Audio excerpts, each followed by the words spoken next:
O Senhor esteja convosco. Ele está no meio de nós. Proclamação do Evangelho de Jesus Cristo, segundo Mateus. Glória a vós, Senhor. Livro da origem de Jesus Cristo, filho de Davi, filho de Abraão. Abraão gerou Isaque, Isaque gerou Jacó. Jacó gerou Judá e seus irmãos. Judá gerou Farés e Zara, cuja mãe era Tamar.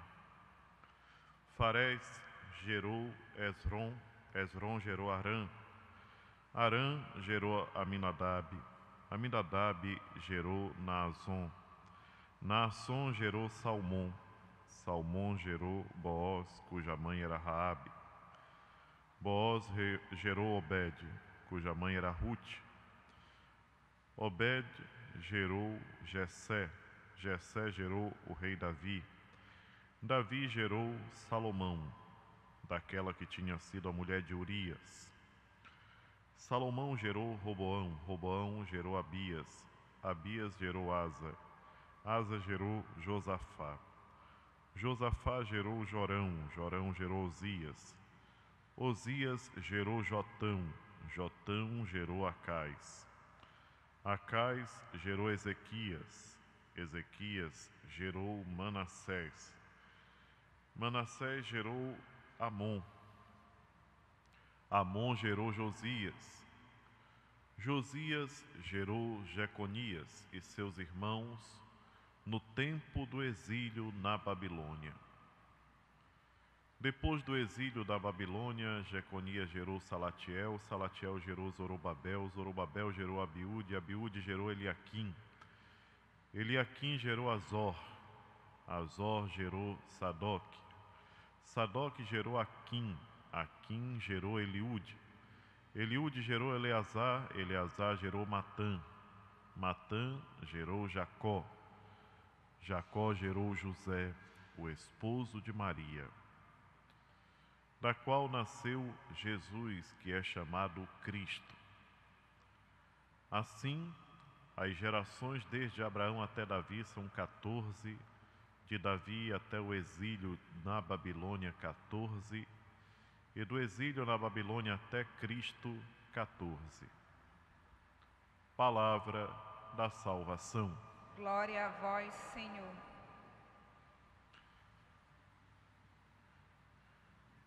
Já bem próximos de celebrarmos o Natal do Senhor, a palavra de Deus vem nos colocar diante dessa grande atitude de Deus de assumir a natureza humana numa história bem concreta, dentro de uma realidade bem definida.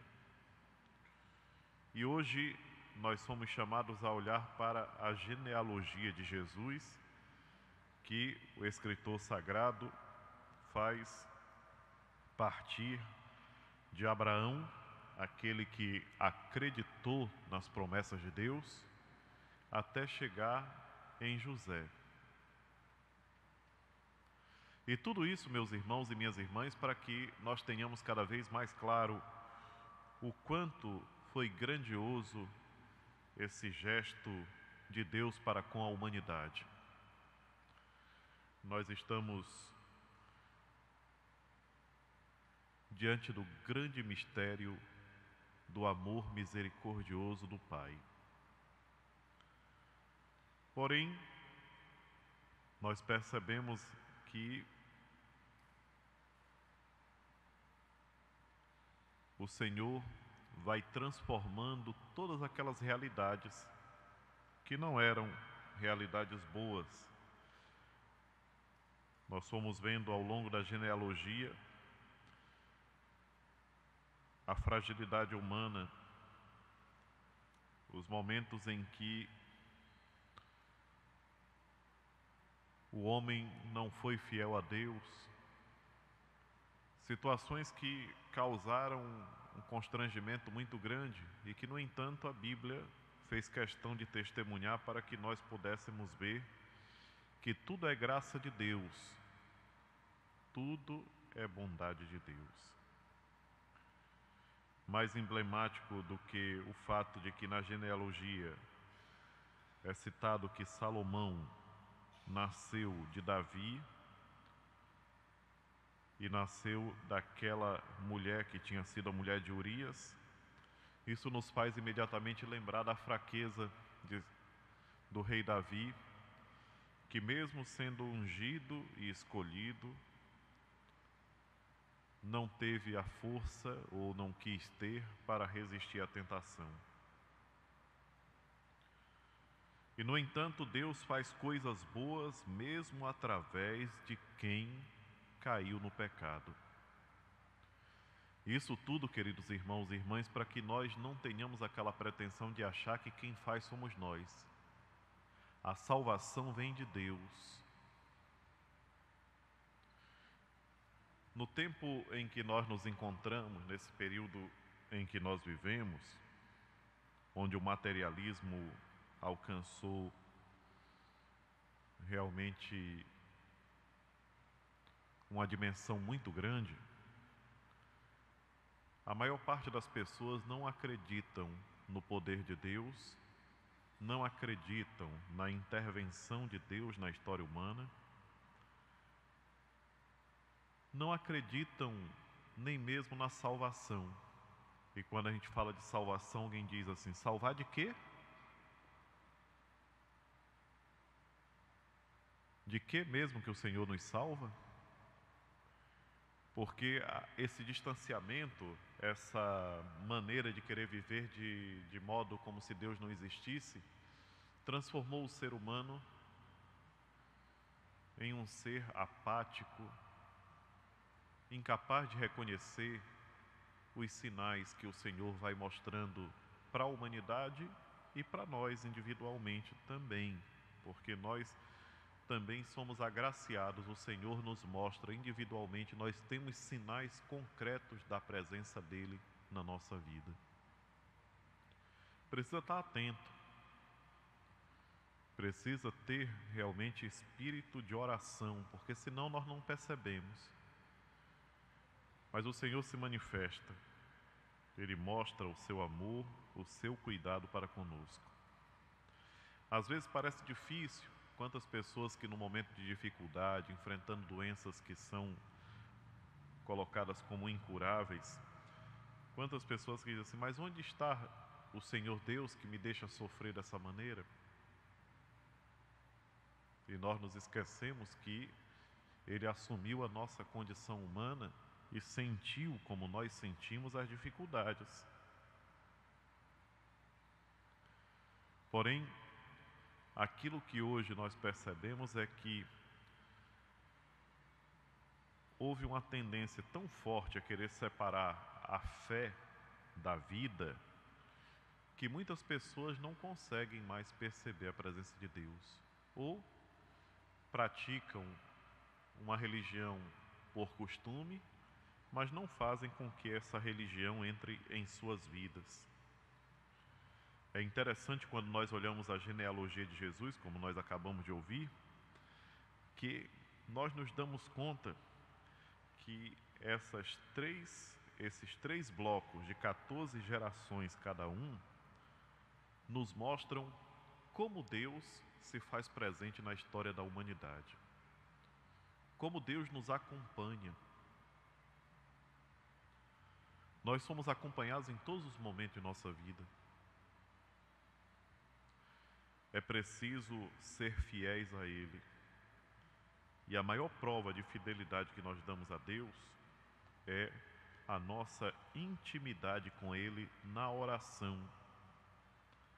A vida de oração é, sem dúvida alguma, a situação que mais possibilita ao ser humano de ser fiel a Deus. As falhas que nós encontramos na nossa história pessoal e na história do povo de Deus se dá justamente naqueles momentos em que nós nos descuidamos da nossa vida espiritual. Os momentos mais difíceis, marcados pela queda no pecado, marcados pela grande fraqueza, se dão justamente pelo distanciamento do Senhor. Todos os anos, quando nós vivemos esse tempo do Advento, em preparação ao Natal, o Senhor nos concede a oportunidade de rever a nossa caminhada com Ele. O Senhor nos concede a graça de ouvirmos a Sua palavra para prepararmos o nosso coração para vivermos de maneira mais digna esse maravilhoso evento que é o Natal do Senhor. Procuremos, irmãos e irmãs, iluminados pela palavra de Deus, iluminados pela nossa oração, encontrar aqueles sinais que são muito claros e que às vezes não são percebidos por nossa falta de sensibilidade espiritual. Tomemos consciência do grande amor de Deus por nós. O Senhor nos ama de maneira muito, mas muito livre. Não é condicionado a nada, porque se nós fôssemos amados por Deus pelos nossos méritos, pobre de nós. Mas o Senhor nos ama mesmo quando nós estamos perdidos, quando nós estamos jogados, quando nós caímos no pecado.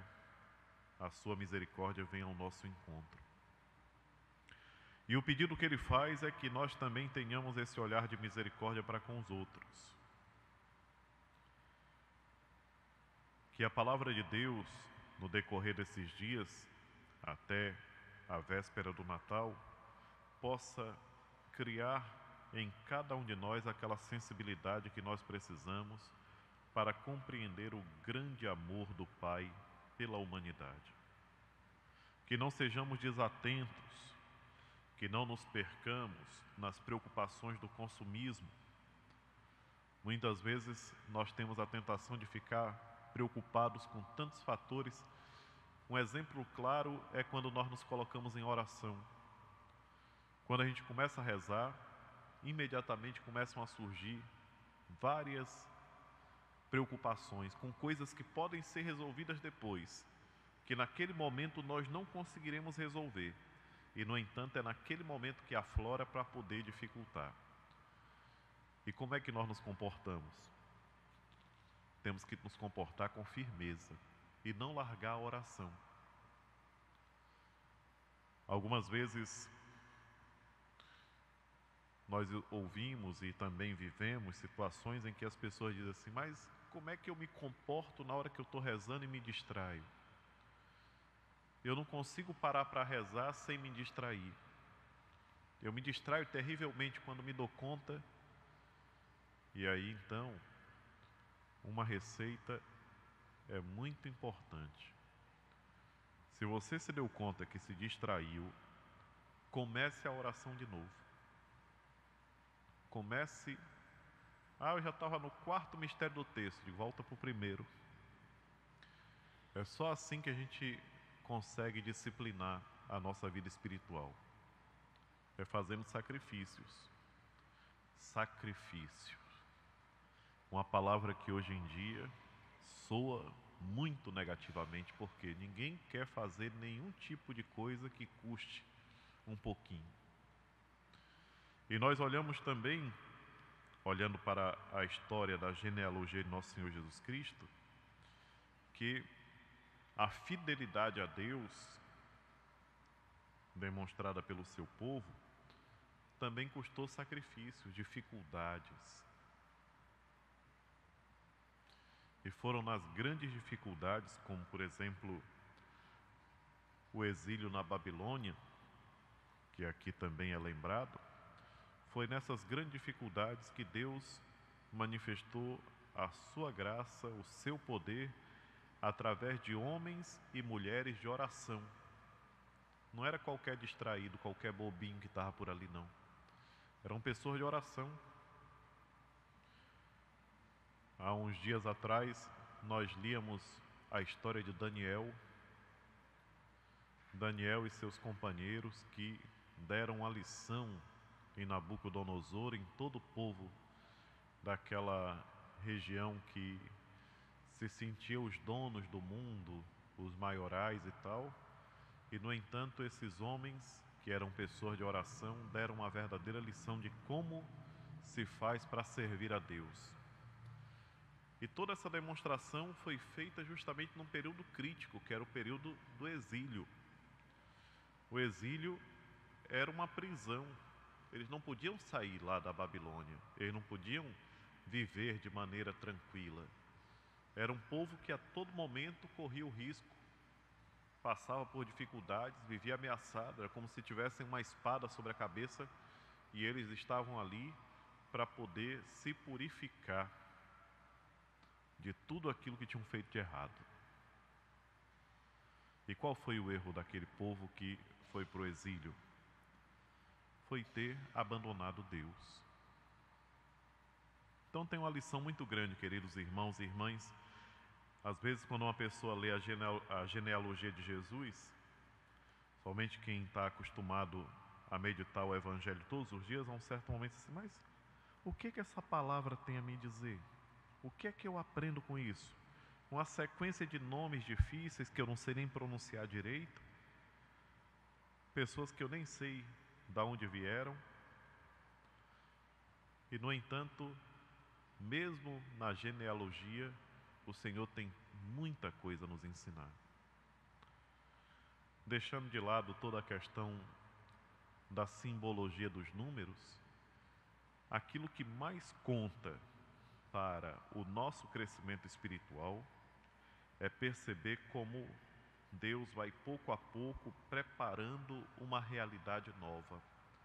É por isso que Isaías, e nós ouvimos Isaías esses dias, ele fala que as coisas irão sendo modificadas, que haverá paz, que haverá união, que a situação se transformará, que o tempo messiânico será um tempo de graça, né? E nós estamos justamente aqui para voltar para Deus o nosso coração e dizer: Senhor, que nós sejamos iluminados, que a graça de Deus nos alcance, que sejamos homens e mulheres de oração, que a palavra possa nos modelar, que nós deixemos de lado todas essas coisas que têm nos atrapalhado. Hoje nós vivemos um tempo difícil, as pessoas param pela metade e não chegam aonde deveriam chegar. Quantas vezes a gente percebe que o caminho poderia ser percorrido até o final, mas muita gente para pela metade. Nós paramos nas criaturas ao invés de ir ao Criador.